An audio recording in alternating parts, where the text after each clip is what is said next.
primer término, agradecerles que se han sumado a la propuesta. Nosotros esta propuesta viene desde la Subsecretaría de Agricultura Familiar de la provincia de Córdoba, Ministerio de Agricultura y Ganadería de la provincia de Córdoba, que tiene este programa de la huerta en tu hogar, donde tiene la posibilidad de acercar kits de semillas con la finalidad de promover e incentivar el trabajo y la producción en la huerta en la casa, por macetas, huertas verticales, pero sobre todo fortalecer este lazo que hay entre las familias cuando se empieza a trabajar en un espacio, en lo que es la producción de alimentos propia, y en reconocernos o conocernos entre un Ministerio de Agricultura y Ganadería y los ciudadanos cordobeses a través de este kit de semillas, pero que incorporamos estas capacitaciones con la finalidad de acercarnos aún más, y sobre todo de trabajar con mayores herramientas de conocimiento.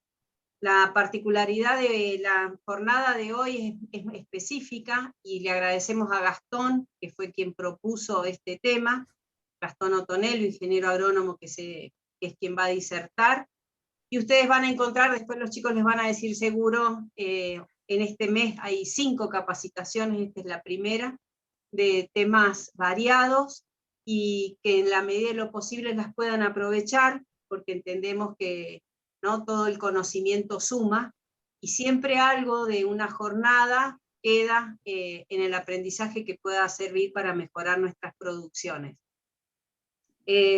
Nosotros trabajamos con municipalidades, con entidades, con grupos, con organizaciones de todo tipo, religiosas, culturales, deportivas, municipales, y estamos acompañando en el fortalecimiento de esas producciones de huertas comunitarias. Hoy ustedes sabrán, hay muchos merenderos, comedores, muchos grupos que a través de su parroquia o a través de su organización o de algunos referentes pueden producir sus alimentos, que en este caso son verduras. Así que yo cortito nada más, agradecer al equipo que hoy está acompañándonos, a Abraham y Valentina, y por supuesto a Gastón, y invitarlos a participar en las próximas. Por ahí los horarios se nos pueden dificultar, porque cada uno tiene su trabajo, pero siempre está bueno, si no se puede, convidar a otro la propuesta de la capacitación. Así que les deseo una muy buena jornada, ¿sí? Es un equipo muy proactivo, y yo lo que sí les pido es que hagan las preguntas que requieran cada vez que tengan alguna duda. Siempre las preguntas suman, y todo nuestro material, ya los chicos también les van a decir, está en la página web. Una vez más, agradecida. Yo los voy a acompañar un ratito, tengo que seguir trabajando en otras cosas, pero bueno, muchísimas gracias por sumarse, y queda abierta esta puerta, este espacio virtual, que como bien dicen los chicos, en algún momento dado podremos ajustarnos y podernos ver, y poder intercambiar todos estos conocimientos y algún plantín o alguna semilla por ahí. Así que buena jornada para todos y todas. Saludos a los recurrentes que nos vienen siguiendo, así que vamos todavía. Muchísimas gracias. Bárbaro. Yo, para agregar un poquito sobre lo que refería Mariana con el tema de sus consultas, pueden ir escribiendo en el chat las dudas que tengan a medida que va avanzando la capacitación, y para el final podemos volver sobre esos temas para que saquen todas sus dudas y la capacitación sume mucho más. Bueno, ya si les parece, me parece que estamos en recontra horario para darle inicio. Así que, Gastón, te paso la posta. Hola, buenas. ¿Se escucha bien? Bueno. Bien, perfecto. Bueno, voy ahí a compartir la pantalla.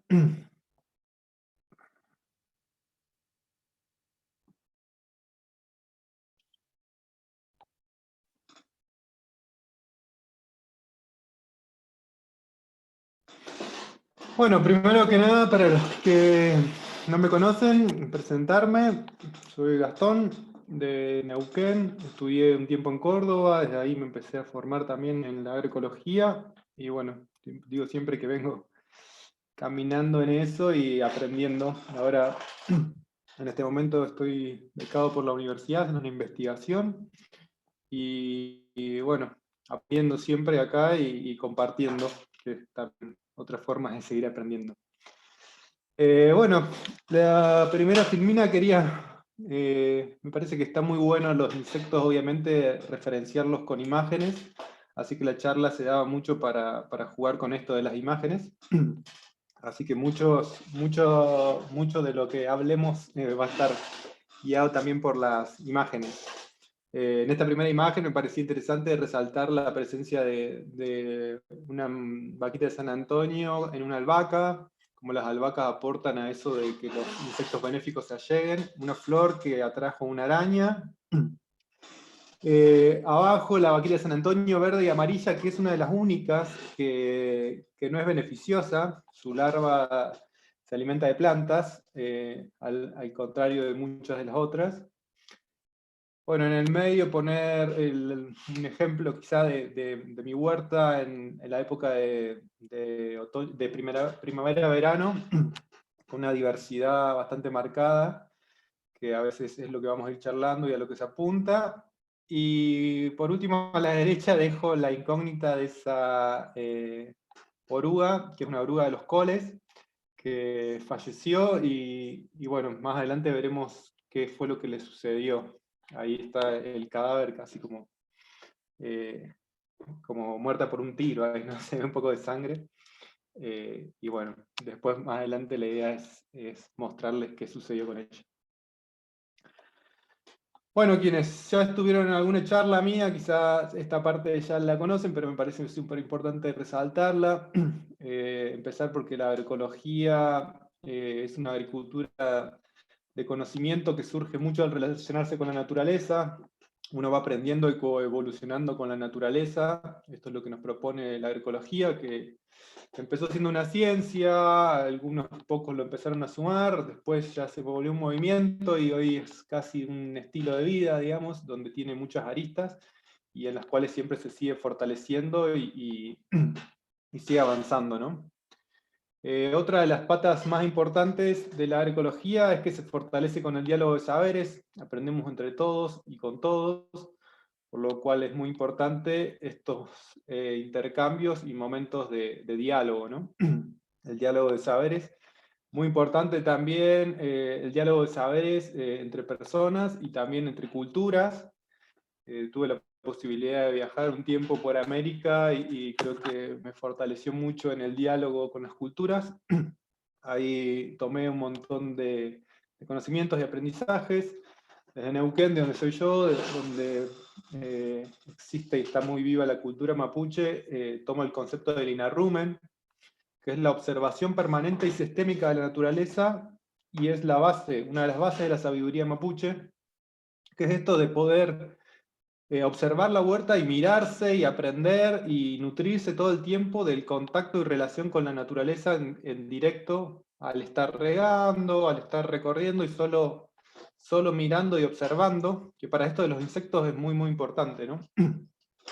Después otro concepto que rescato mucho es el AINI, que es la reciprocidad, el hecho de que yo doy para que vuelve porque doy, y se entiende mucho a través de la famosa celebridad que se hace el 1 de agosto, la de la Pachamama, donde los pueblos originarios muchas veces ofrendan un montón de alimentos y un montón de cosas que hacen que la tierra, o ellos le dan ese alimento a la tierra para que la tierra después le devuelva con un montón de alimentos en su época de cosecha. Yo digo que siempre trato de hacer una, la foto de arriba a la derecha es como agregándole siempre un poquito de cositas de la huerta, lo entierro en la huerta y es una alimentación un poco espiritual, pero que creo que siempre viene bien. Bueno, la importancia de la agroecología a la hora de producir alimentos de calidad y de forma local. Cada vez más estamos teniendo conciencia de esto de que los alimentos tienen que ser de calidad y mientras menos distancias recorran también van a ser más frescos y nos van a nutrir mejor, por lo cual la agroecología apuesta mucho hacia eso. Después, obviamente, comentar que la agroecología es un camino en el cual uno entra y es casi infinito. Yo digo siempre, uno está aprendiendo todo el tiempo con la agroecología, por lo cual se embarca en un camino que es casi una historia sin fin, digamos.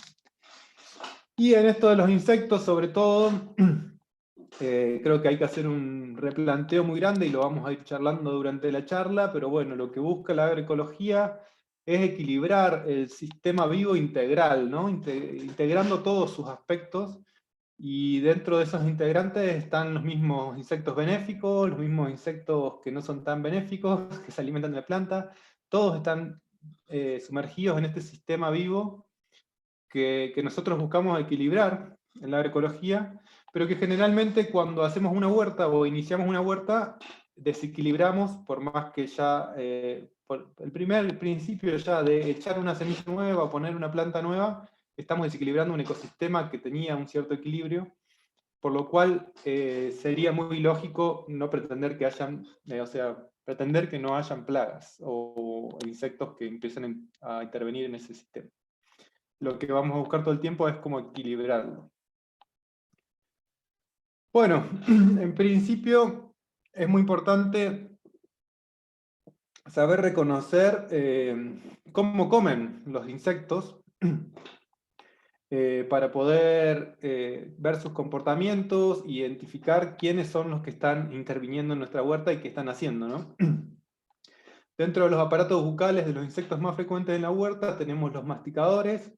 Ahí vemos a una mantis religiosa, una langosta, las vaquitas de San Antonio, la mayoría de las orugas en su estado, en el estado juvenil de los insectos, la mayoría tienen un aparato masticador, que en algunos casos después se transforma. Las langostas, bueno, las crisopas también en estado de larva, muchas veces las mariposas, las polillas. La mayoría de las larvas tienen aparato masticador, después cuando son adultos algunos lo mantienen y otros lo van cambiando. Después aparece otro de los más importantes, es el picador suctor, que son insectos que se alimentan de la savia de las plantas, o se alimentan de la sangre, del líquido que tienen otros insectos adentro. Ahí podríamos nombrar a las chinches, a las cochinillas, a los pulgones, mosquita blanca, bueno, los mosquitos, varios insectos que lo que hacen es chupar más que morder o generar otro tipo de daño, sino que uno ve, generalmente en síntomas se ve como puntitos y la planta va perdiendo la savia, obviamente. Otros aparatos bucales que aparecen son chupador esponja, que aparecen en las moscas adultas, más allá de que las moscas adultas en general no hacen ningún daño a o no pueden generar ningún daño en nuestra huerta, vamos a ver que sí las larvas que tienen otro aparato bucal pueden generar algún daño, por lo cual es importante conocer también cómo evolucionan estos insectos. El chupador en sifón viene a ser el aparato que transforma también la oruga de la mariposa o de la polilla. Después de la metamorfosis, después de transformar su pupa, sale con un aparato de chupador sifón, que generalmente que utilizan para recolectar el néctar de las plantas, los polinizadores como las mariposas y las polillas. Después tenemos el masticador lamedor, que generalmente lo podemos asociar con las abejas, avispas, toda la familia de ellas. Y otro que aparece muy comúnmente en las huertas es el raspador suctor, que es el de los insectos trips, que es un bichito muy pequeñito, pero que es bueno identificarlo porque genera daños bastante graves cuando se desequilibra demasiado la población, cuando se aumenta mucho su población, por lo cual también es importante saberlo porque los aparatos nos dan más o menos el síntoma, entonces podemos identificar contra qué insecto o con qué insecto estamos interactuando, ¿no? Subí un poquito la imagen, Gastón. Ahí está, gracias. ¿Cómo? ¿Perdón? No, que subiera un poquito la imagen porque se veía nada más que las dos primeras. Y, o sea, veo hasta el masticador lamedor, no veo el resto. Ah, qué pena porque, yo, claro, el de abajo no se ve. Bueno, Después vamos a repasar igual los diferentes insectos y que quede más o menos esto, digamos, que el TRIPS tiene otro tipo de aparato bucal. Ok, ok. Y después, bueno, aparecen los moluscos, que no son insectos, pero el caracol es una de las plagas más importantes que tenemos también en la huerta. Tienen una radula que es como una boca llena de dientes, que también mastica o muerde de alguna forma las plantas. Y la arañuela roja, que es un ácaro que también pica y raspa. También de repente a veces suele aparecer como una plaga la arañuela roja. Bueno, después es importante también hablar de los regímenes alimentarios, porque hay ciertos insectos que se alimentan de un grupo selecto de plantas. Podemos poner el ejemplo de los pulgones, que se alimentan en la mayoría de veces aparece sobre las plantas, las brasicáceas, la familia de los coles, de los repollos, de los kei, todas las nuevas especies que están apareciendo. El pulgón es muy tentado por ellos, más allá de que después puede aparecer en lechugas y en otras plantas, es un grupo más bien reducido. Ahí también tenemos una vaquita la vaquita de los melones, que ataca las cucurbitáceas. Es otra vaquita que también en su estado de larva se puede generar mucho daño. Después tenemos insectos que se alimentan de gran variedad de plantas. Entre estos podemos encontrar la langosta, las chinches, y bueno, también se podría decir los caracoles, o, o bueno, hay varios que atacan varias cantidades de plantas y no se limitan solo a atacar una sola familia, sino que atacan lo que encuentren. Otros insectos se alimentan de organismos vivos y entre estos generalmente diferenciamos dos. Los parasitoides, que más que alimentarse en realidad utilizan insectos para, o sea, se alimenta la larva, pero el adulto viene y deposita sus huevos dentro de la larva, de una larva, generalmente las larvas de las orugas, de las mariposas, digamos, y crecen dentro de la oruga comiéndola por dentro y después emergen, por eso es un parasitoide, digamos, se alimentan de un hospedador vivo. Y después tenemos predadores, como puede ser el caso de la mariquita también, que es muy voraz a la hora de comer pulgones. Es muy importante reconocerla para poder fomentar el control biológico de los pulgones. Y por ahí también aparece una chinche, que es una chinche que se alimenta de otros insectos. Succiona la linfa de los otros insectos, o sea, sería como la sangre, y por lo cual también es importante reconocerla porque es una chinche que puede estar generando un beneficio en nuestra huerta. Después tenemos insectos que se alimentan de materia en descomposición y insectos que se pueden alimentar de cualquier sustrato como los grillos. Bueno, la metamorfosis, la famosa metamorfosis, es importante conocerla, qué tipos se dan y en qué insectos existe, porque obviamente de repente nos encontramos con un insecto en nuestra huerta, o con un huevo, o con alguna larva o algo, y no sabemos si es buena o es mala. Entonces, uno de los casos más importantes es esta metamorfosis, que es una metamorfosis completa. Después voy a dar unos ejemplos de metamorfosis. Existen dos tipos de metamorfosis, que serían el ciclo de vida de los insectos. Tenemos la metamorfosis completa y la metamorfosis incompleta. En este caso, el de la vaquita de San Antonio es una metamorfosis completa, que se da de un estado de huevo a larva. La larva pasa a un estado comiendo, es muy voraz, la larva de la vaquita de San Antonio come muchos insectos, por eso es muy importante reconocerla y no matarla o no sacarla de la huerta, porque es muy distinta, ¿no?, a la vaquita de San Antonio, pero también nos aporta mucho. Después de alimentarse un buen tiempo, logra su estado de pupa, que no sé si todos la van a poder ver porque está bien abajo. El estado de pupa es como una caparazón que forma naranja, y luego de un tiempo ese estado de pupa empieza a desarrollar sus órganos para terminar generando el estado adulto de la vaquita de San Antonio. que sigue comiendo, pero generalmente es más voraz cuando es larva. Las larvas de casi todos los insectos son muy voraces porque es una etapa en la cual son niños, digamos, y comen, hasta que generan su pupa, que va a ser un estado en el cual estén totalmente quietos, y después, a través de todo lo que comieron en ese estado de pupa, van a generar todos sus órganos y su estructura de forma adulta. Bueno, acá tenemos ejemplos de metamorfosis incompletas en dos insectos que suelen aparecer suelen estar muy presentes en la huerta.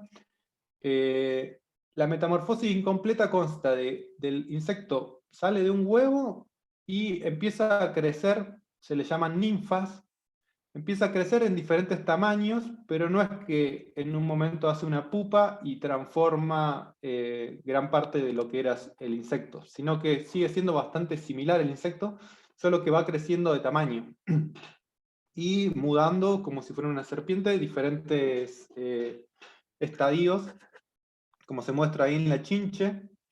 La chinche nace y va creciendo, va cambiando algunas estructuras y algunas formas o colores, pero en general no tiene cambios tan profundos como en una metamorfosis completa, donde muchas veces el órgano de alimentación cambia. Acá, en este caso, la chinche siempre tiene el mismo aparato suctor. Y por otro lado tenemos la chinche y tenemos también los pulgones, que también es muy importante reconocer que en un momento desarrolla alas, generalmente la hembra, y es la que también se encarga de seguir reproduciendo y seguir esparciendo su población. Por eso también es importante conocer este ciclo, ya que después vamos a ver alguna forma de pararla, sobre todo en esto, cuando sale a volar a otra planta. Después tenemos metamorfosis completa, que también sucede en insectos que no son benéficos. Uno de los casos muy importantes es el de la mosca de la fruta. De repente uno no ve bien que la fruta adentro contiene un montón de larvas, y si esa fruta se cae, la larva pasa al suelo, como se ve ahí en el dibujo, está en su estado pupa y vuelve a ser adulto después de un tiempo. Entonces como que el insecto queda alojado en el suelo, al igual que la polilla esta también que tiene, genera su estado pupa en el suelo. Entonces es muy difícil de controlarla y a veces no sabemos de dónde viene, y es porque estaba totalmente en el suelo y logró sobrevivir así, y el adulto después otra vez vuelve a esparcir larvas por todos lados. Un control muy importante en la mosca de la fruta es esto de evitar que queden frutos picados por las larvas en el suelo, porque si no la larva va a pasar al suelo y después no la vamos a poder controlar. Esto es muy importante en las frutas, pero particularmente este año yo tuve un ataque muy importante de mosca de la fruta en mis tomates. Por eso también me pareció importante marcarlo en esta presentación, porque la mosca de los frutos también puede atacar a los tomates, y de repente te encontrás que tus tomates están todos agusanados cuando los abrís, y es porque apareció una mosca que le impuso larvas, y las larvas se van comiendo por dentro el tomate, y no sería bueno que esos tomates que están picados caigan al suelo, porque ahí podríamos hacer que la plaga o el insecto siga viviendo. Bueno, eso es más o menos para entender un poco los comportamientos y cómo se van desarrollando los insectos. Desde la agroecología, lo que proponemos es generar diseños agroecológicos para que se promueva el control biológico, o sea, equilibrar el sistema. El control biológico sería que enemigos naturales, que insectos que aparecen en nuestra huerta, controlen a los benéficos, a los maléficos, digamos, los benéficos controlen a los maléficos, y que los mantengan en una raya que no nos generen un problema. Y reconstruir la trama trófica. La trama trófica sería estas diferentes interacciones que hay entre los insectos y las plantas, que es como la gran cadena trófica que siempre hemos visto en biología y todo esto, que hay diferentes niveles, y esos diferentes niveles se tienen que sostener. Más adelante vamos a hablar de la trama trófica. ¿Qué sucedió? Malas prácticas en la agronomía, ligadas mucho a la agricultura, a la revolución verde, a la agricultura industrial, llevan a que los sistemas se desequilibren totalmente. El monocultivo hace que se desequilibre totalmente, digamos que las plagas se disparen de una forma muy rápida, porque hay un solo cultivo y van a querer comer eso y lo van a identificar. El uso de agroquímicos, porque muchas veces el uso de agroquímicos genera la muerte de otros insectos. Cuando uno echa un insecticida o algo así, muchas veces está dañando también a los insectos benéficos. Y también por otra pauta que vamos a nombrar un poquito más adelante, pero bueno, el uso de agroquímicos puede generar muchos problemas en el sistema, en lo que es el equilibrio del sistema, y muchas veces la eliminación de la vegetación silvestre. En los monocultivos, en las grandes extensiones de cultivos industriales, no quieren dejar ni una planta diferente a la que quieren cultivar, y eso muchas veces hace que también se desequilibre todo el sistema, porque vamos a ir viendo que los enemigos naturales o insectos que se encargan de controlar a las plagas también necesitan de plantas diferentes a las que vamos a cultivar.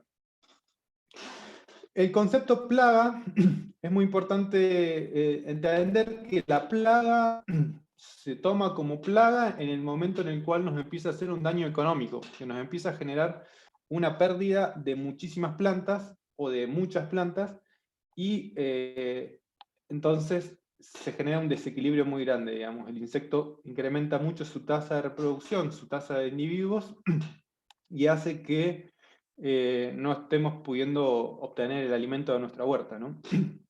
Pero la agroecología nos propone cambiar un poco la lógica de no solo eliminar y controlar y no dejar ni un solo insecto que esté comiendo un poco nuestras plantas, por el coexistir, manejar y mantener de alguna forma las poblaciones de esos insectos en una línea que no nos generen un daño o no nos generen un prejuicio peor, digamos, ¿no? O alto.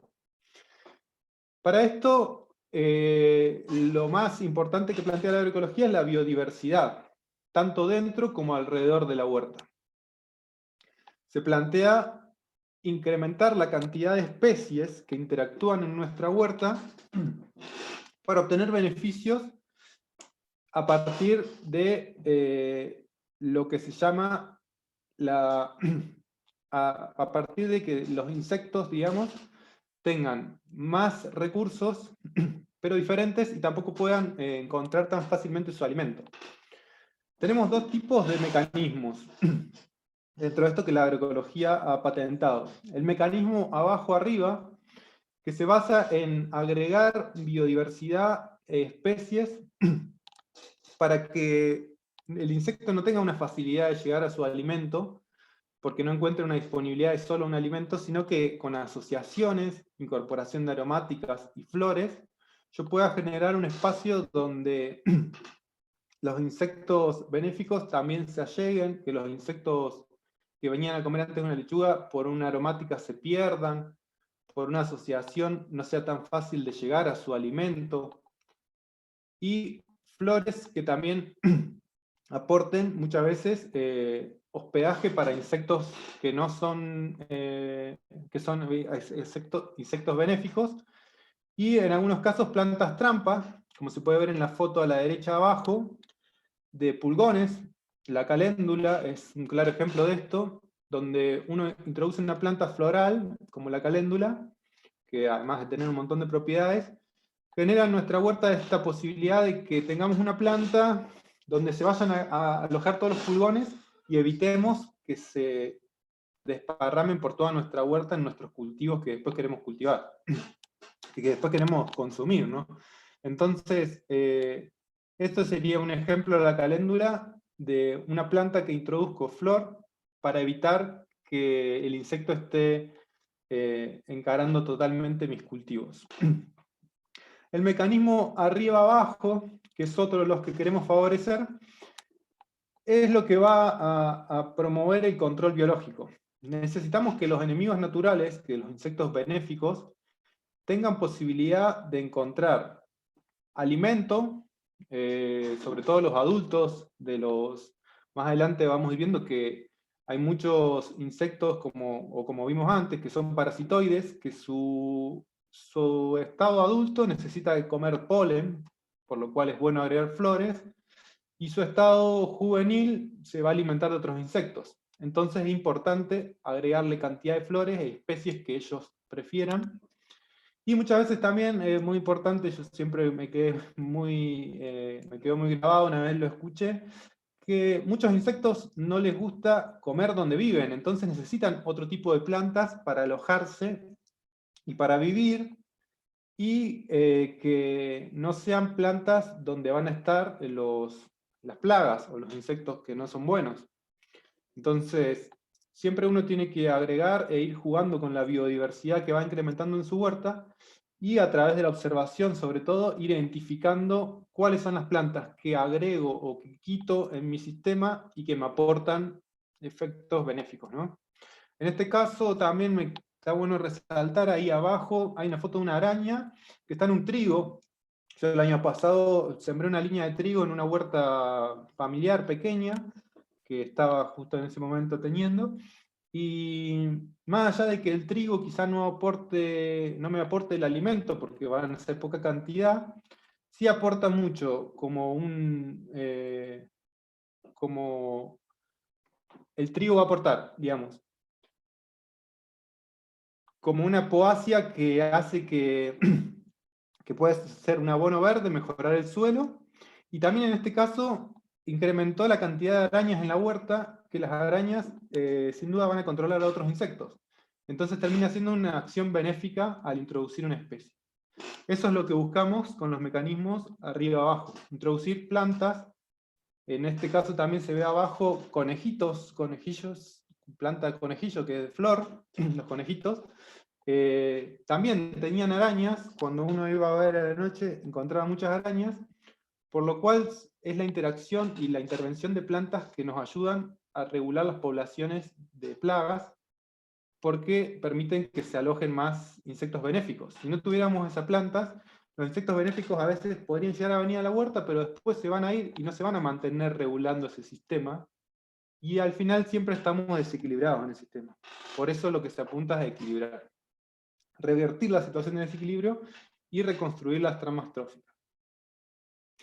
Acá vemos que las tramas tróficas, esta foto ya no se ve muy bien, pero lo importante es resaltar que existen tres niveles. El nivel más bajo es la vegetación, va a haber un nivel primario que son los que se comen esa vegetación, y va a haber un nivel secundario que son los que se comen a los que se comen esa vegetación. Si no existen los tres, va a haber un problema igual, porque no van a haber insectos benéficos que puedan alimentarse, entonces se van a ir de nuestro sistema.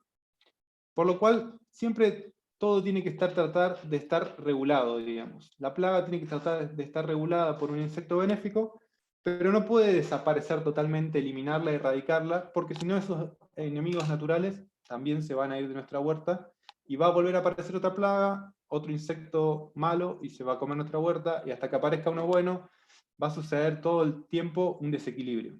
Lo que se busca con esta interacción y mayor cantidad de especies dentro de una huerta de plantas es generar mayor cantidad de especies de insectos también dentro. Bueno, fuera de esto, otra cuestión muy importante es el equilibrio nutricional de las plantas. Esto algunos quizás que ya me hayan escuchado en otra charla también ya lo han visto, pero es importante resaltar que la fertilidad y la nutrición de las plantas depende de tres patas que son muy importantes. La fertilidad física, que siempre vemos la fertilidad física en la cantidad de arena, de arcilla, cómo está el suelo, si está mullido, si está blando, si está duro, y la cantidad de materia orgánica que tiene ese suelo. La fertilidad química es uno de los puntos que más nos hemos guiado, y que la agricultura convencional nos llevó hacia eso, la agricultura industrial de la Revolución Verde, es la de los minerales. Las plantas necesitan minerales, pero no solo necesitan minerales, sino también necesitan una parte de la fertilidad biológica. La fertilidad biológica es la vida que hay en el suelo, los microorganismos, que se encargan de mineralizar esos minerales que aporta la fertilidad química y entregárselas a las plantas. esto es muy importante porque si no hay una fertilidad biológica cuidada y sostenida, las plantas no van a tener posibilidades de adquirir de forma correcta los minerales que les podemos otorgar. Por lo que es muy importante la fertilidad biológica, cuidarla a través del agregado del lombricompuesto, compost, bocachi y algunos otros preparados que sobre todo agregan microorganismos al suelo para mantener un suelo vivo.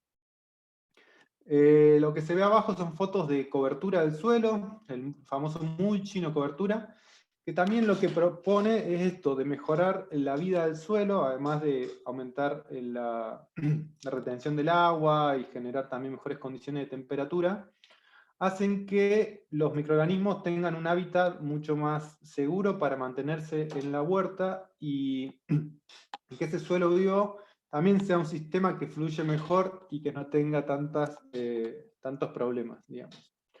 La teoría de la trofobiosis es una teoría que desarrolló un científico que habla de que si nosotros le damos solamente alimentos minerales, fertilidad química a nuestro suelo, que es lo que planteó la agricultura industrial, podemos estar desequilibrando nuestra planta porque son sustancias muy volátiles y que la planta las absorbe, pero no tiene la capacidad de generar estructuras complejas, proteínas complejas, como la pared que se ve arriba, sino que empieza a generar cosas y son muchos aminoácidos libres.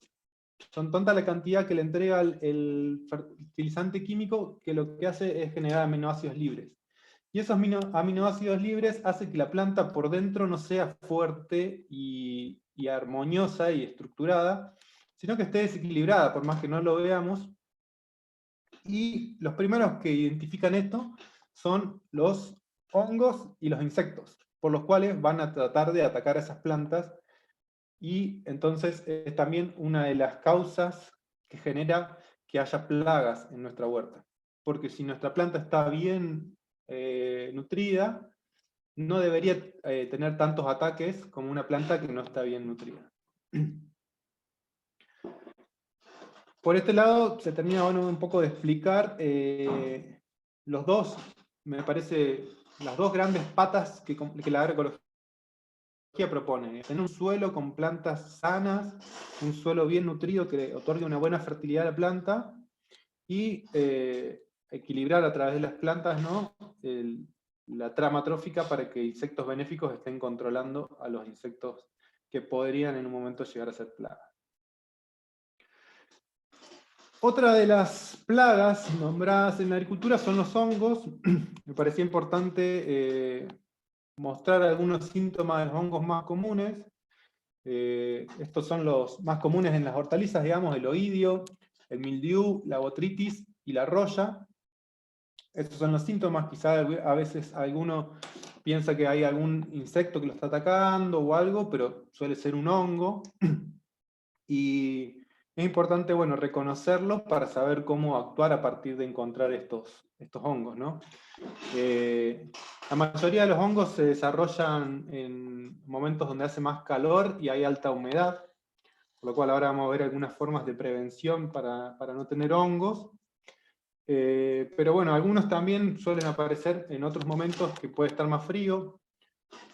Este año yo me encontré con algunos productores con que empezó a salir roya en el ajo, que se siembra ahora en invierno, pero se empezaron a ver esas pústulas de color naranja, como se ve ahí en la foto, por lo cual lo identificamos rápido y bueno, empezamos a actuar a partir de eso.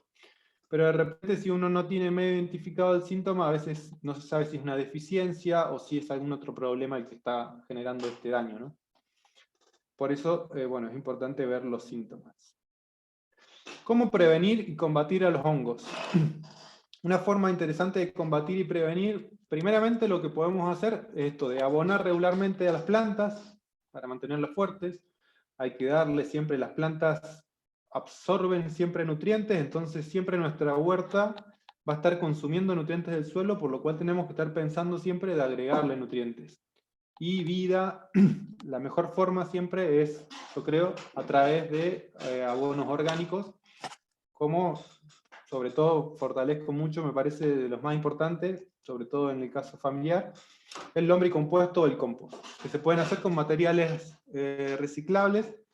Reciclando nuestra basura, podemos obtener un muy buen abono que le pueda siempre estar aportando más fertilidad a nuestro suelo. Evitar que las plantas queden mojadas cuando hay altas temperaturas. En el verano, cuidar de no regar mucho sobre las hojas cuando hace calor, porque esto podría también hace que sea un ambiente propicio para los hongos. Cuando queda mucha humedad y hace mucho calor, los hongos están con todo como para aparecer. Otra de las formas de evitar plantaciones muy densas de una misma especie, porque si yo tengo todos los ajos juntos, o tengo de repente muchos ajos juntos, pero además también tengo muchos puerros juntos al lado, que son de la misma familia, el hongo está en su salsa, digamos, y se pone a esparcirse por todas las plantas. Entonces, sería mejor esto de generar bloques de diferentes especies y diferentes familias, para que si ataca un ajo en un sector, después esté rodeado de otras plantas diferentes y no se desparrame por toda la huerta, o por todo el sector. Entonces sería bueno hacer varios bloques de ajo en diferentes partes de la huerta, para evitar que esto nos ataque a todo el cultivo. Entonces, digamos, una forma de retrasar un poco el efecto que podría generar el hongo en nuestra huerta. Otra cosa muy importante es sacar los órganos que vemos afectados. Si vemos alguno con síntomas estos que estamos viendo, que vimos anteriormente, eliminar esas hojas que ya tienen esos síntomas y sacarlos directamente del circuito huerta. Y si quiere agregarlo a la compostera, porque puede ser que el hongo se desparrame en esa compostera o se viva en esa compostera, y cuando después queremos agregar el compost a nuestro suelo, está el hongo otra vez. Y asociar y rotar cultivos es muy importante, porque hay hongos que persisten en el suelo, viven en el suelo, y nosotros ponemos una planta de una especie, y cuando la sacamos, quizá ese hongo vivió ahí, y ponemos otra de la misma familia, y la va a volver a atacar, y va a persistir y persistir en el suelo, por lo cual siempre se recomienda esto de rotar con diferentes especies y diferentes familias, para que los ciclos de los hongos se vean intervenidos por otras plantas y desaparezcan, digamos, de alguna forma de nuestra huerta, porque si seguimos sembrando lo mismo, vamos a hacer que los hongos persistan en nuestro sistema. La idea es eliminarlo. Bueno, acá les propongo dos biopreparados. Los biopreparados creo que están cada vez más en auge. Son herramientas fundamentales que propone la agroecología, la agricultura natural, para seguir aportando a este equilibrio del sistema. Son herramientas que deberían ser usadas en casos extremos donde la plaga ya se disparó, o donde el hongo, digamos, donde el hongo o el insecto ya se disparó, pero nunca dejar de fortalecer las prácticas que veníamos nombrando anteriormente. Estas son herramientas o insumos que deberían tener un momento de aparición en la huerta, pero no deberían estar siempre si uno logra o busca siempre el equilibrio del sistema. En este caso, bueno, son un purín y una decocción. El purín de ortiga se puede utilizar la planta fresca, o en cualquier caso se puede utilizar planta seca de una arboristería. Se coloca en un recipiente, ahí se habla de 100 gramos de planta fresca o 40 seca por litro de agua. Generalmente yo preparo 5 o 6 litros, y lo tenés que ir revolviendo por lo menos 2 veces al día, porque es una fermentación aeróbica, necesita oxígeno. Entonces hay que taparlo con algo que no le impida la entrada de oxígeno, alguna tela o algo para que entre oxígeno y no entre ninguna mugre o insectos. Y hay que batirlo durante 15 días. Luego de esos 15 días van a ver que ya no hay tanta fermentación. En la foto que se ve allá arriba en la derecha, hay fermentación, por eso se ve el burbujeo. Cuando deja de burbujear y ya no hay tanta fermentación, van a ver que tiene un olor muy fuerte, el purín de ortiga, pero ya se puede empezar a utilizar. En dilución de 1 en 10 de agua, o sea, uno del preparado en 10 partes de agua, y se puede aplicar cada 15 días. Además lo podemos almacenar durante 6 meses, siempre en un lugar fresco y oscuro, porque la luz y el calor puede afectar las características de este preparado, que es fungicida, evita que los hongos, pero también es fertilizante y repelente de insectos, porque tiene un olor muy fuerte, el cual hace que repele los insectos, y la ortiga tiene mucha cantidad de nitrógeno, además de otros minerales, que aportan mucho a la planta, a la fertilización de la planta, y también el preparado este que se hace, además, con una fermentación de 15 días, genera muchos microorganismos que se relacionan con el nitrógeno, por lo cual va a ser bueno también para aportar a nuestro suelo. Por otro lado, tenemos la decocción de la cola de caballo. La decocción es... Generalmente las decocciones se pueden dar cocinando por un tiempo prolongado la planta, o la forma que yo les cuento acá, que es dejar la planta más, de un día para el otro en refresco, en agua, digamos, refrescándose y ya entregándole sus propiedades al agua, y después la ponemos en fuego lento durante 20 minutos para terminar de absorber todos los elementos que aporta, en este caso, la cola de caballo o el Equisetum. También es una planta que se puede conseguir seca o fresca, una planta que se consigue en cualquier vivero. Estas dos plantas, como muchos de los biopreparados, yo siempre recomiendo que uno empiece a entender que las puede cultivar uno mismo y ya tener el remedio en su casa, ¿no? La cola de caballo es una planta linda, ornamental, que se puede conseguir en cualquier vivero, y fácil de reproducir, que uno la puede tener en su casa. Entonces, si de repente le aparece un hongo, corta un poco y ya sabe que tiene algo para remediar ese desequilibrio que se generó. En el caso de la ortiga también, muchas veces sale en los jardines, o también podemos dejar un espacio para que salga en el jardín, o encontrar algún espacio, de repente muchas veces salen baldíos o en lugares que no son utilizados por nadie, y reconocerlo es muy importante para poder ir empoderándonos y teniendo al alcance materiales que nos pueden servir para regular estos equilibrios de nuestra huerta. Con los biopreparados uno siempre va a buscar eso, que no tener que salir a comprar, o sí, en el caso de que no lo pueda preparar y todo, se puede ir a comprar, pero tratar de que también uno tenga la posibilidad de generar sus propios abonos o sus propios preparados, y que no dependa totalmente, digamos, de afuera del sistema, sino poder generar dentro del mismo sistema las soluciones. Bueno, la cola de caballo se hace una aplicación de 1 en 5, la dilución, 1 de la solución por 5 de agua, y se aplica de 3 a 8 días, dependiendo obviamente la cantidad de hongo que tengamos en nuestra huerta. Si vemos que se desparramó mucho el hongo, lo podemos aplicar cada 3 días. Si vemos que no hay tanto, se puede aplicar cada menos. Y cada tanto está bueno aplicarlo porque también fortalece las paredes y los tejidos de las plantas, así que no es para nada ofensivo y siempre va a ser un beneficio el tema de la cola de caballo. Y este se puede almacenar durante 2 meses. Bueno, voy a nombrar algunos biopreparados que se utilizan para insectos.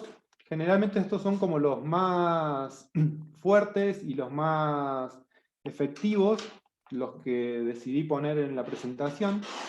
Hay muchas infusiones, dentro de los biopreparados hay mucha cantidad de opciones con diferentes plantas, y algunos tienen más acciones repelentes, otros tienen acciones más insecticidas, más fuertes.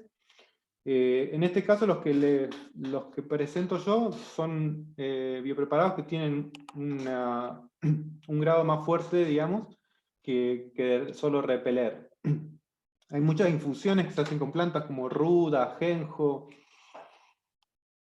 aromáticas en general, que lo que van a ayudar es a repeler las plagas, a mantener fuera de la huerta las plagas, y estas se encargan más como de regular las poblaciones, aunque también obviamente cuando uno lo aplica hace que estas plagas, si no mueren, muchas veces se terminan yendo porque no les agrada, digamos, estar en esos lugares con estos preparados que son bastante fuertes. Una de las bases, bueno, primero quería decir que también una de las bases es esto de fortalecer el equilibrio de nuestra planta con aromáticas, para prevenir que aparezcan los insectos, que hayan aromáticas por todos lados, diversidad de aromáticas, de aromas y sabores distintos que hagan que las plagas no se quieran llegar tanto a nuestra huerta.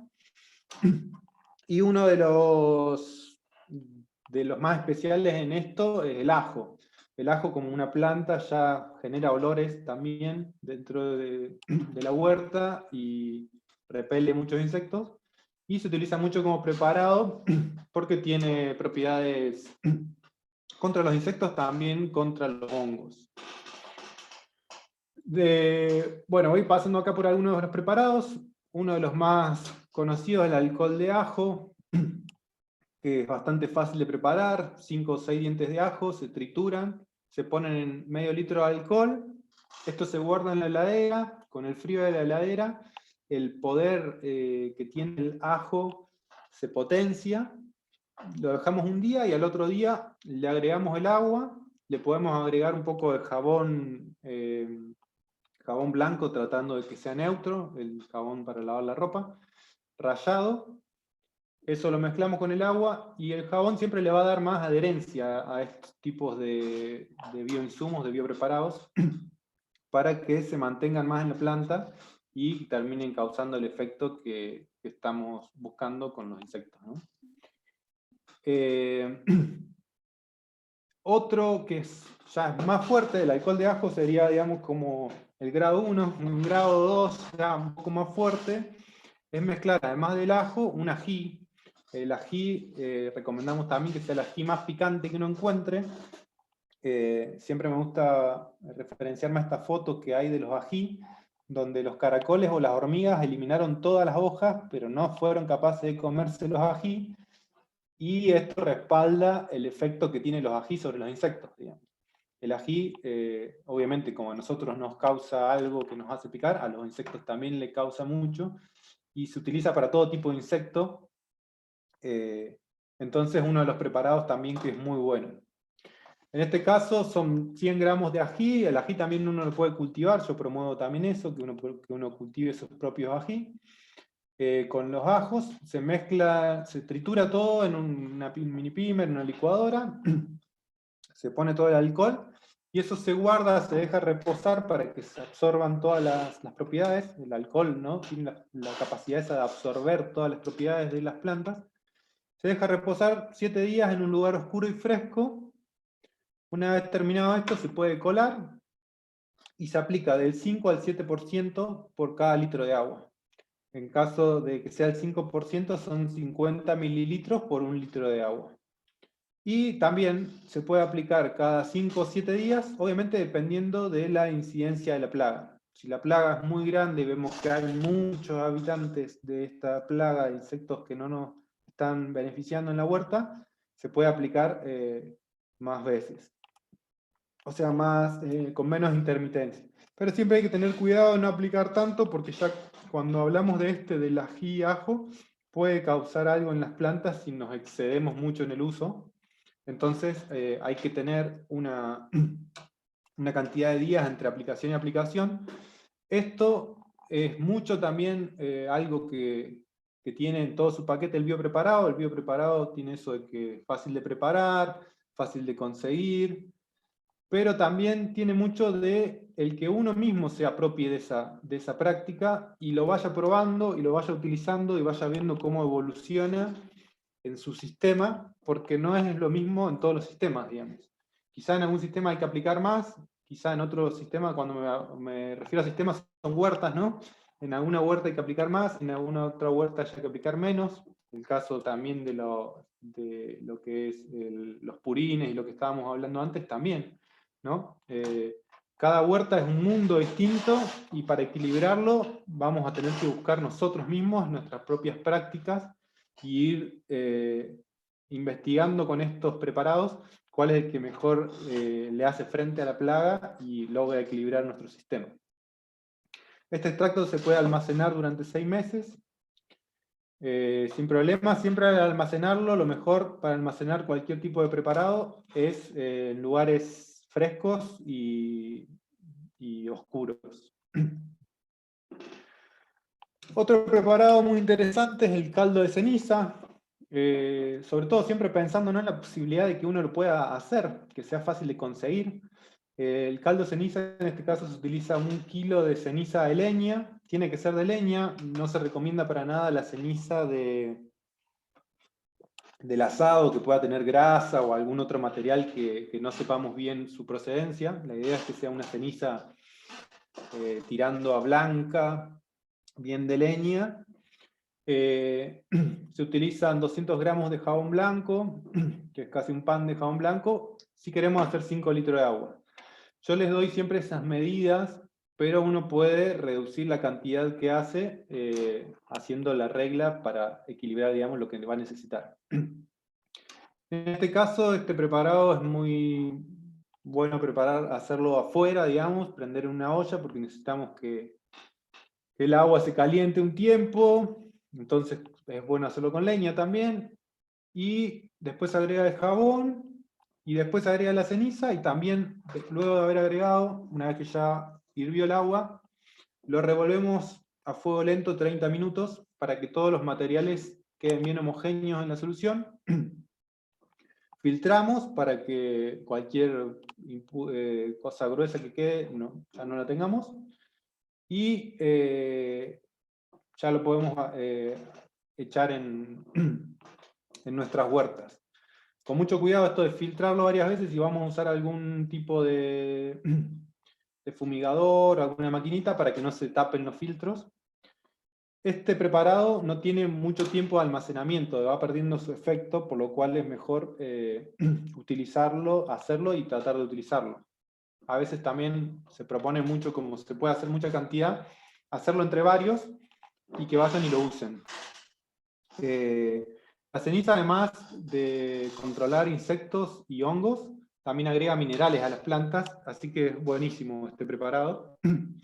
Y es muy efectivo contra muchos de los insectos. Sabemos que la ceniza ya de por sí sola evita que los caracoles, que muchas veces las hormigas y que muchos insectos se alleguen a las plantas porque tiene un efecto desecante. En este caldo es más todavía porque está como potenciado, además con el efecto del jabón que hace que se sostenga más en la planta. Y otro preparado que es el más fuerte de los naturales, creo que es nombrado como el más fuerte, es el macerado de paraíso. Hay que tener mucho cuidado con el uso del macerado de paraíso porque puede ser tóxico hasta para los animales. Y también se propone que cuando uno lo echa, no vaya a cosechar a lo que le echó durante un tiempo, por lo menos 1 o 2 semanas, porque podría tener un efecto tóxico hasta para los humanos, digamos. Obviamente son diluciones y cantidades muy pequeñas las que echamos, pero hay que tener esa precaución, ¿no? En este caso son 500 gramos del fruto del paraíso bien machacado, hay que machacarlo bien, romperlo bien el fruto. Cuando está maduro es más fácil de que se rompa, pero el principio activo que nosotros queremos extraer del frutito del paraíso está muy cerca del carozo, incluso dentro, por lo cual lo que se recomienda es ponerlo con un trapo o con alguna cosa y darle con un martillo, machacarlo bien, para que cuando lo pongamos en contacto con agua, libere bien sus propiedades. Esto lo ponemos en 2 litros de agua y lo dejamos 2 o 3 días, que libere todas bien sus propiedades, y en otro litro de agua diluimos jabón blanco y luego podemos mezclar todo. Cuando ya tenemos toda la mezcla junta, después de los 3 días, podemos diluir una parte por 10 litros de agua también, como hacíamos con el purín de ortiga, y aplicar cada 1 semana porque es muy fuerte. También, esto de aplicar cada 1 semana siempre son recomendaciones, ¿no? Uno debería ir viendo cómo va evolucionando la plaga o lo que está queriendo controlar. Este preparado es muy bueno para hormigas, que seguro va a ser una de las plagas que más nos inquietan. Dicen que es muy efectivo contra las hormigas y se puede almacenar hasta 1 mes. este preparado. Bueno, en la idea más o menos creo de la presentación era esto de generar con estos 4 preparados. Para mí uno tiene ya como para herramientas fundamentales para combatir cualquier tipo de plaga. Generalmente el ajo solo se utiliza, el ajo solo o hasta el agua con jabón sola. Agua con jabón, se dice 50 gramos de jabón blanco por litro de agua, ya hace efectos sobre los pulgones y sobre insectos chupadores. Ya cuando le agregamos el ají o un caldo ceniza o un paraíso, afecta también a no solo a los chupadores, sino que también a los insectos masticadores, que era lo que veíamos antes, como si fueran orugas, langostas. De algunos otros vamos a hablar de casos especiales, y bueno, también en las dudas veremos si aparece algún insecto especial. Bueno, después la idea era presentar en algunas fotos también las plagas más comunes que aparecen en la huerta, y bueno, nombrar que alguna otra característica, ¿no? En este caso, en la foto que está más arriba de los pulgones, es un pulgón que se alojó sobre una caléndula. Por eso hablaba que es muy importante la propiedad que tiene la caléndula de como absorberse todos los pulgones que vienen y mantenerlos ahí, entonces los tenemos distraídos y no atacan nuestra huerta. También en la foto de la izquierda de esa, lo que quería ahí un poco representar es que muchas veces hay una asociación entre los pulgones y las hormigas. Las hormigas acostumbran a como cuidar los pulgones porque le extraen un líquido que ellos largan. Entonces como que la cuidan y muchas veces se pelean hasta con las vaquitas de San Antonio que quieren comer los pulgones porque están obteniendo ese beneficio. Incluso dicen que son uno de los insectos que lo utilizan como ganadería. A veces se llevan los pulgones a otros lugares, a otras plantas, para que los pulgones puedan estar comiendo tranquilos de las plantas y ellos se aprovechen de esos exudados que largan los pulgones.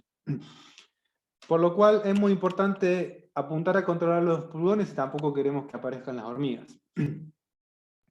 En la foto de abajo se ve también, en la foto de abajo a la derecha, digamos, se ve que en un repollo es muy recurrente, digamos, que aparezcan mucha cantidad de pulgones. Y una forma de controlarlos también y de ver qué tanta es la población de los pulgones que están en nuestra huerta es a través de trampas cromáticas, se llaman. Las trampas cromáticas básicamente es un pedazo de plástico. En el caso de los pulgones y la mosca blanca, el color que más los atrae es el amarillo. Entonces, lo que hacemos es poner un pedazo de plástico amarillo, que puede ser el de la botella de lavandina, por decir un ejemplo, con aceite, le ponemos aceite vegetal o aceite quemado que quede bien pegajoso. Entonces, cuando vayan atraídos por ese color, se van a quedar pegados ahí, y uno ya puede observar ahí cuánta cantidad de pulgones andan dentro de la huerta. Y muchas veces nos ayuda en esto que yo les comentaba antes, de que los pulgones alados generalmente son las hembras que se van a ir a reproducir otras plantas, entonces ya las atrapamos ahí y evitamos que se sigan reproduciendo. Por otro lado, acá muestro las chinches, la chinche verde, esta es la chinche verde, que generalmente es una de las que más aparece, más allá de que hay muchas otras chinches. Hay una que es más específica del tomate. Y bueno, quería más resaltar ahí como importancia el estilete que se le ve ahí, que es el aparato chupador que nombrábamos antes, y la forma de los huevos, porque muchas veces también estamos en la huerta observando, interactuando, vamos viendo y nos encontramos con esto, huevos en formas de hexágonos o en formas geométricas, y si identificamos que es de chinche, ya lo podemos sacar o podemos ya empezar a tomar medidas para evitar que esto sea mayor, ¿no? Porque de ahí van a salir un montón de chinches y obviamente van a disparar la plaga en nuestra huerta. La mosca blanca es otra de las plagas que suele aparecer. es un insecto muy, muy pequeño, también de la familia de los pulgones, también es chupador. También se puede regular a través de las trampas cromáticas de color amarillo, y el ajo es muy efectivo, tanto para los pulgones como para ella es muy efectivo. Pero bueno, este es un insecto que también cuando se aloja a veces en una planta empieza a ser muy molesto porque se reproduce mucho, y es bueno identificarlo y bueno, ya ir controlándolo. Otra de las plagas es el trips. El trips era este insecto que hablaba que tiene un aparato raspador, suctor, por lo cual se ve que en las hojas genera ese daño que es como que le hubiera raspado a la hoja, la va raspando, le va sacando el color verde y uno la ve como más clarita en una parte, y es que la fue raspando el trips. El trips también se puede controlar con los preparados de ajo, y las trampas cromáticas que se pueden poner para los trips son de color azul, son atraídos por el color azul. Entonces si uno pone un recipiente de color azul, se van a pegar a los recipientes de color azul. Bueno, otra plaga muy común es la langosta. Sabemos que es muy común y a veces por exceso. Además ataca a todas las plantas. En la foto de arriba lo que quería mostrar es que la langosta tiene una metamorfosis incompleta, como habíamos visto antes, y va mudando de etapa en etapa. Ahí dejó su muda, digamos, para se ve que crecer a otro estadio. Generalmente cuando es más chica no tiene alas, y cuando va creciendo empieza a adquirir alas. Este preparado de ají con ajo y el caldo ceniza son muy efectivos porque ya no les agrada tanto morder la planta cuando están con estos preparados que generan, digamos, el ají le genera dentro de su cuerpo como todo un efecto que hace que no se encuentre con hambre, que se sienta raro, digamos, el insecto, y que prefiera irse a seguir consumiendo algo que tenga este tipo de sustancia. La capsicina, digamos, que libera el ají.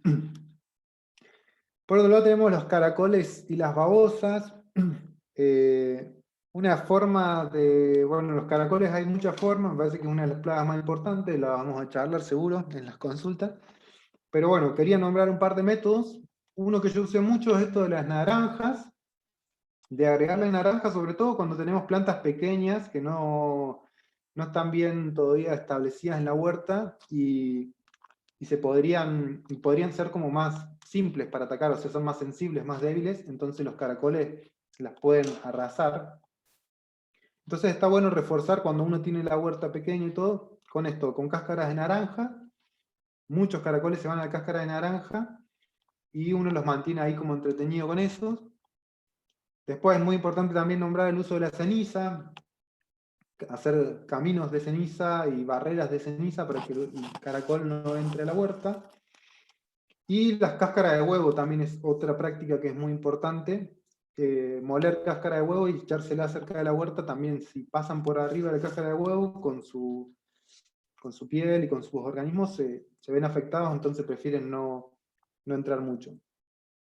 Es siempre muy recomendado, como se ven en las fotos, son fotos, por lo menos las dos de arriba, que las saqué yo y que son de noche, digamos. El efecto que hace el caracol, generalmente el caracol ataca de noche, entonces para uno entender y ver que realmente tiene caracol y que el problema es en la huerta, debe hacerse unos paseos por la noche para lograr identificar qué es el caracol y bueno, ver cómo actúa a partir de eso. En este caso se está comiendo una mostaza morada, que es una planta que no muchos insectos comen porque es muy picante, pero el caracol en ese caso se animó a entrar igual. Y en la foto de abajo, que bueno, no sé si la pueden ver, porque alguno dijo que había problemas para verla, mostraba lo que son los huevos del caracol, que es también importante esto de identificar los ciclos, ¿no? Porque de repente uno se encuentra con algo en la huerta y dice, ¿qué es esto? Y muchas veces puede ser los huevos del caracol, que es un huevito blanco, son muchos huevitos juntos que pone el caracol, blancos, y entonces ya nos podemos evitar, sacando esos huevos blancos, obviamente nos podemos evitar ya el problema de tener una cantidad excesiva después de caracoles si los retiramos con la mano, ¿no? Otra práctica importante para los caracoles podría ser la de la cerveza. Que se entierra una latita con cerveza y muchos de los caracoles se van y se quedan ahí cuando se ponen en contacto con la cerveza, quedan ahí atascados, entrancados. No sé si se emborrachan o no, pero parece que se quedan ahí. Bueno, otra de las plagas muy comunes son las orugas. Son muy queridas, ¿no? Las mariposas y son muy benéficas por su efecto polinizador, pero muchas veces las orugas de las mariposas o de las polillas son las que generan más daños en la huerta. En este caso, la oruga que se ve a la izquierda es la oruga de los coles, que está atacando a un kale, que es de la familia de los coles. Esa oruga es la que después veíamos muerta, la que veíamos muerta al principio, digo, que después vamos a ver cómo fue el desenlace de ella. Pero en ese momento yo la había encontrado en una planta y estaban comiendo full. Y bueno, le saqué una foto ahí que justo había defecado también. Pero bueno, con esta intención de que siempre uno observando va intentando identificar qué está sucediendo en la huerta. Lo que vemos acá, que en el caso de la oruga, es que las orugas pueden ser diferentes y pueden atacar diferentes plantas. Acá abajo está una espinaca, arriba está un tomate. El caldo ceniza, si la toca, como que la deseca. Y el preparado de ají, el extracto de ají ajo, también le genera como una irritación en la piel que también hace que la oruga no se sienta conforme y se quiera ir o se pueda llegar a morir, digamos, en el lugar. Bueno, otra de las plagas más fuertes, importantes y casi la más difícil de controlar son las hormigas. En este caso también funciona bastante bien en el caso de lo de la naranja. Hay otras formas, seguro que van a haber preguntas y después las vamos a ir desarrollando. Acá quería mostrarles también que con la foto esta, cuando la hormiga está comiendo la excreción que le da a los pulgones, por eso los cuidan. Y bueno, es una de las plagas también más difíciles de intervenir porque sobre todo lo más difícil a veces es identificar cuál es la hormiga, porque hay muchos tipos de hormigas diferentes. Entonces se hace complejo el hecho de reconocer cuál es la hormiga que nos está invadiendo nuestra huerta y cuál es la forma que podemos utilizar para atacarla. Uno de los remedios más comunes y clásicos que uno puede proponer para que se pruebe es el del arroz partido, que si la hormiga es la hormiga cortadora que se alimenta de un hongo, ese arroz va a generar que ese hongo se descomponga y la hormiga se van a ir o van a mudarse o van a hacer algo que va a dejar de afectar a nuestras plantas. Pero no siempre es totalmente efectivo. Muchas veces ese arroz se puede acompañar con el hongo penicillium que se desarrolla en la naranja también, cuando la naranja se pone verde. Ese hongo se lo puede esparcir en el arroz. O también muchas veces le agregan azufre y jugo de naranja para que sea totalmente atractivo. Ahí todo cierra, ¿no? La naranja atrae, si uno le agrega jugo de naranja también las atrae. Y con el hongo penicillium, que es el hongo ese verde que se hace en la naranja, también puedo generar algún desequilibrio en el funcionamiento de las hormigas y terminar controlándolas. Es muy importante el agregado de plantas aromáticas y especies como la ruda, el ajenjo, plantas que no le gustan para nada, entonces prefiere no andar por esos espacios cuando hay muchos olores que son repelentes, digamos. Bueno, dejarles unas fotos también de la fauna benéfica y llegar al misterio de la oruga. La foto que se ve a la izquierda es toda esa masa amarilla, son pupas de una avispa que le depositó adentro de la oruga todas sus larvas a través de su aparato donde pone los huevos, se lo clava la oruga, las larvas van comiendo la oruga por dentro y en un momento salen, la rompen a la oruga se ve como muerta, así como se veía en la primera foto, Y después muchas veces incluso hacen la pupa ahí cerca, hacen un capullo de seda en este caso, y de ahí van a salir muchísimas avispitas pequeñas. Generalmente estos son microhimenópteros, se les llama, que son avispas muy chiquitas. Las avispas esas muy chiquitas son las que se ven en la pantalla a la derecha. En este caso hay una que está, se ve parasitando pulgones, la de arriba, y la de abajo puede llegar a ser la que parasitó a la oruga. Un poco más adentro se ven unos pulgones parasitados. Esos pulgones que se ven de color como medio gris, marrón, son pulgones momificados, le dicen, que quedan así después de que un insecto los parasitó, generalmente los microhimenópteros. Por arriba y abajo de esa foto se ven crisopas. La crisopa es un insecto benéfico para nuestra huerta. En el caso de la crisopa verde, que es muy característica y muchos la han visto por su tipo de vuelo y sus alas, en estado adulto se alimenta de polen, por lo cual es bueno tener flores, pero en estado de larva se alimenta de insectos como los pulgones. Y la crisopa marrón, que es la que está arriba, en estado adulto también se sigue alimentando de pulgones o de insectos que son plagas, por lo cual es muy interesante que aparezca en nuestra huerta. Reconocer la presencia de ellos sería muy importante. Después vemos un pulgón, una vaquita de San Antonio comiendo pulgones. La vaquita de San Antonio le encantan los pulgones, por lo cual también siempre es interesante verla en la huerta para proponer ese control biológico. Y por abajo, no sé si se llega a ver muy bien, hay una mantis religiosas, que es uno de los insectos junto a las arañas que más uno festeja cuando lo encuentra en la huerta, porque son insectos que se comen de todo. Tanto las arañas como las mantis se comen langostas, comen de todo tipo de insecto que esté perjudicando la huerta, entonces es muy interesante que aparezcan.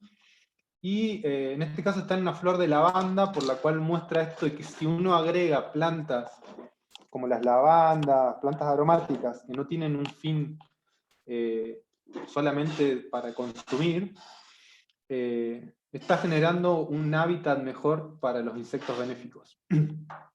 Y que les da un refugio para quedarse ahí cuando no quieren comer y quieren estar nomás. Así que bueno, la idea de las fotos era eso, reflejar un poco esto, de que los insectos benéficos aparecen y están en nuestra huerta cuando también les proponemos ambientes que a ellos les guste y les agrade, ¿no? Bueno, por último, como ya terminando un poco de hablar yo y para que empecemos a dialogar un poco a través de esta virtualidad, dejo algunas reflexiones a futuro que siempre me parece importante resaltar. Son varias de las reflexiones que creo que propone la agroecología y los agroecólogos, que es revalorizar la agricultura y motivar a jóvenes para que se sumen a hacer huertas. Necesitamos de más alimento sano y más alimento local, y los jóvenes muchas veces pueden tener una posibilidad de encontrarse con un oficio, que es el de cultivar los alimentos, que puede ser muy enriquecedor obviamente para ellos y para toda la población. En este caso yo pongo una foto ahí de mis alumnos, estuve dando en un tiempo clases en una escuela agrotécnica, y se veían muy motivados por esto de la biodiversidad y generar plantas también. Ahora se ve mucho, ¿no? Lechugas y especies diferentes y variedades diferentes de las especies, y creo que eso motiva, como en el caso de al lado, ¿no? Es una foto que yo estuve cultivando en una chacra en un momento, y nos encontramos con muchas variedades de tomates, diferentes variedades de acelgas, de pepinos, de diferentes plantas, que me parece que es muy interesante ese camino que va desarrollando la agroecología, porque nos va demostrando que hay posibilidades de encontrar un montón de alimentos que en las verdulerías no aparecen, que tienen diferentes sabores, diferentes aromas, diferentes colores, por lo cual nos propone ampliar la biodiversidad. Ampliar la biodiversidad de especies, de plantas en nuestra huerta, y también ampliar la biodiversidad de organismos vivos, tanto de insectos como de microorganismos en el suelo. Como les nombraba, siempre es muy importante de parte de la agroecología esto de regenerar el suelo, de tener un suelo plenamente vivo, que haga que el equilibrio del sistema funcione mucho mejor. También es muy importante promover círculos de saberes a través de grupos de enseñanza y aprendizaje, que se den estos espacios donde podamos conocernos, hablar, dialogar. Quizás la virtualidad a veces frena un poco esto, pero no cabe duda de que ahora vamos a tener un espacio para dialogar un poco. Pero la idea es esto, encontrarnos entre huerteros, entre gente que quiere cultivar el alimento, porque es la mejor forma de aprender esto, hablando, circulando los saberes y aprendiendo entre todos. La agroecología siempre promueve también el acceso a la tierra y al agua, por parte de los productores, obviamente, y también por gente que de repente quiere cultivar su propio alimento y no tiene acceso a la tierra o al agua, y se va dando mucho esto en espacios últimamente, que hay gente que desde un merendero se quiere hacer una huerta, o desde agrupaciones, y se necesita tierra y se necesita agua. Entonces la agroecología busca luchar por eso, que haya disponibles estos recursos. No son recursos, sino que son bienes naturales, que son importantes para que todos podamos consumir alimentos sanos y acceder a esos alimentos sanos. La agroecología también busca mucho cuidar las semillas. Sabemos que estamos en momentos bastante complejos con respecto a la semilla. Hubo mucho tiempo una lucha ahí por implementar una ley para patentar las semillas, que haría que se pierda mucha diversidad, y mucha gente podría ser muy afectada por esto. Entonces, cuidar la semilla y promover intercambios de semillas, que la semilla siempre esté circulando, para que no sea fácil tampoco decir de quién es la semilla, ¿no? Que la semilla esté por todos lados, y generando esto de decir, bueno, tengo una nueva variedad de tomate, bueno, yo tengo una nueva variedad de esto, intercambiar y fortalecer, digamos, los sistemas de semillas locales, que además si la semilla es local se adapta mejor al lugar, ¿no? Y va obteniendo más fortaleza y más posibilidades de desarrollarse bien. Y bueno, en conjunto muchas de todas estas prácticas nos van encaminando y van fortaleciendo para alcanzar una soberanía alimentaria, que es la posibilidad de que podamos elegir qué comer, de saber cómo fue producido ese alimento, que se produjo de una forma sana, que no se intervino con ningún agroquímico, con ninguna sustancia que nos puede generar un daño, que sabemos que podemos comer diferentes tipos de tomate, diferentes tipos de papa, podemos elegir, digamos, entre la diversidad y no estar controlados por decir, no, solo voy a comer un tomate rojo que viene de la verdulería, que pasó un montón de tiempo de frigorífico y que no está bueno, ¿no? Esto siempre se dice, digamos, que los tomates de antes, que eran los tomates más locales y al alcance de nuestros abuelos, tenían un sabor agradable, y bueno, queremos recuperar eso, queremos recuperar esos sabores, esos aromas, y no hay mejor forma que generando espacios y cultivando nuestros alimentos. Por lo cual, luchando por eso, se busca alcanzar la soberanía alimentaria. Bueno, la foto de la derecha abajo es la huerta en este momento en mi casa. Lo que quería ejemplificar un poco y mostrar ahí es que se ve una diversidad de flores, de colores, de especies, que bueno, es lo que más o menos venía desarrollando en toda la charla. Ni que hablar ahí el rol de la abeja, importantísimo para todo el mundo. Me pareció una foto también importante para poner.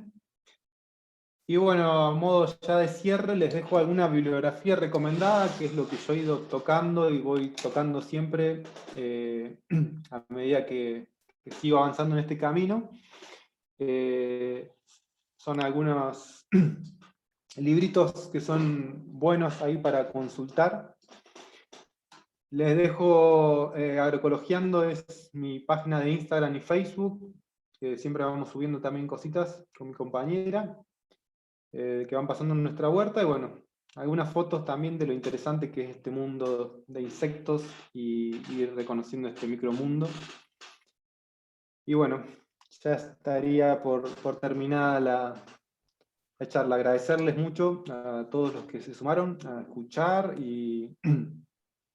y a la Secretaría, ¿no?, que me da la posibilidad de compartir y bueno, de seguir aprendiendo. Y nos quedamos ahí ahora con Buenísimo, sí, hay un consultas. montón de dudas, hay un montón de consultas y también muchos agradecimientos y resaltaron las buenas fotos del PowerPoint, así que eso está muy bueno. Bueno, si les parece, arrancamos, me voy para arriba con las primeras preguntas.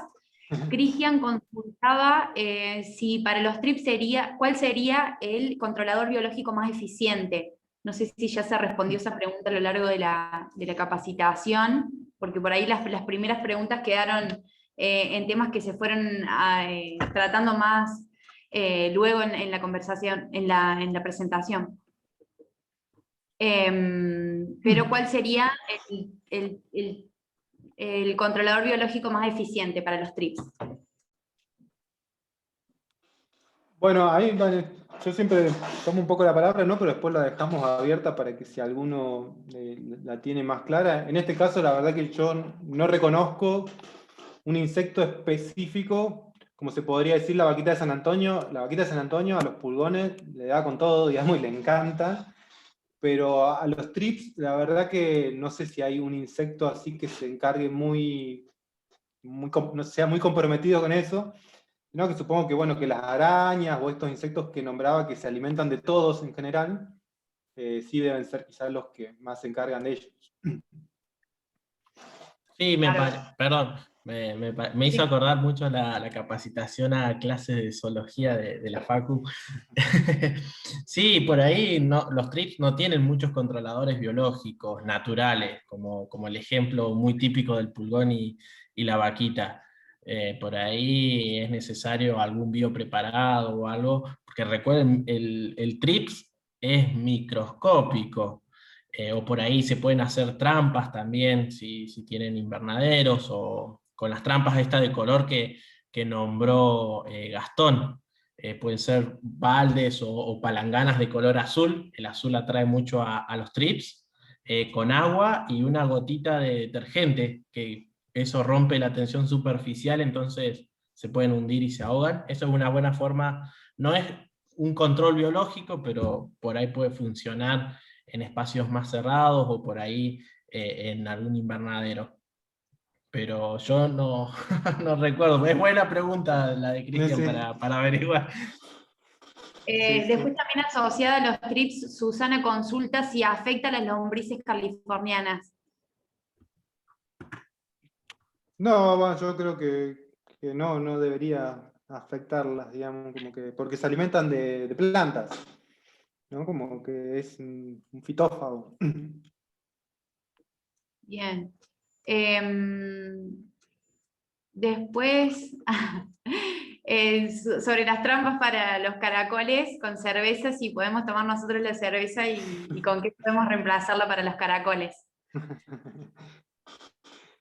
Está Bueno, buena la... pues yo creo que lo de los caracoles tiré esas varias opciones. También se podría estar más como de una forma comercial la tierra de diatomeas, pero yo creo que, bueno, lo de la ceniza, obviamente hay que tener mucho cuidado de que no llueva, porque si no se te lava toda la ceniza. Pero lo de la ceniza va bastante bien, lo de la cáscara del huevo va bien. Me parece lo de la naranja importante también ahí como para tenerlo como un recurso más. Eh, y bueno, y también el recurso más claro para los caracoles muchas veces es salir a la noche y recolectarlos todos, ¿no? En un tarro y tirarlos en otro lado, dárselos a la gallina o alguna forma de esa, digamos. Si uno tiene posibilidad de tener gallinas cerca, dicen que es muy buena como controladora también. Bien. Después se consulta sobre el sulfato de cobre, si es tóxico para la huerta. No, el sulfato de cobre, obviamente, como varios de los preparados que hablamos recién, hay que saber encontrar dosis, pero hay varios preparados que se hacen con el sulfato de cobre que generalmente ayudan